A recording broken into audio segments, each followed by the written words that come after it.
तुम्ही सर आता बोललात, की इकॉनॉमीमध्ये इंडियन नेव्हीचा खूप मोठा मोलाचा वाटा आहे.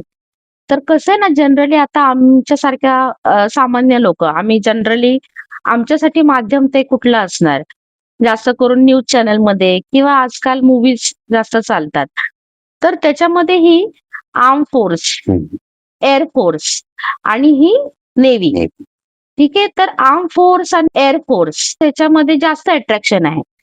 म्हणजे वॉर सिच्युएशन झाली, की ते किती ब्रेवली एअर फोर्स म्हणजे अगदी प्लेन्स हे केले जातात, फायर जेट्स वगैरे आणि आर्म फोर्स बद्दल तर त्या मोठे-मोठे मूव्ही झालेले आहेत. बरोबर. पण नेव्ही बद्दल जास्त असं दाखवलं जात नाही. हं. तर नक्की म्हणजे नेव्हीचं इकॉनॉमीमध्ये नेव्हीचं कसं सपोर्ट करतं नेव्ही?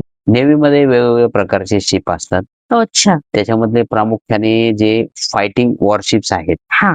ते वॉरशिप्सचे जे काही आपले पेट्रोलिंग असतात, त्यांचे काही एक्सरसाइज असतात, हां. ते ठरलेले असतात. ते नियोजनबद्ध असतात सगळे. बरं. आणि त्याच्यामध्ये आपल्याकडे जे ऑइल रिग्स आहेत, जसे मुंबईमध्ये, विशाखापट्टणमला अशा आणि कोचीमध्ये पण हं. अशा बऱ्याच ठिकाणी ऑइल रिग्स असतात. हं. ते ऑइल रिग्स मधून जे काही ऑइल आपल्या देशासाठी आपण एक्स्ट्रॅक्ट करतो, बरं. त्यांची सुरक्षा आहे. अच्छा. त्याच्यानंतर आपले जे पेट्रोलिंग व्हेसल्स आहेत, हां. ते पण पेट्रोलिंग करतात. भारतीय सीमा जी आहे, म्हणजे हो. समुद्री सीमा जी आहे, हं. त्याच्यावरती आपले पेट्रोलिंग व्हेसल पेट्रोलिंग करतात.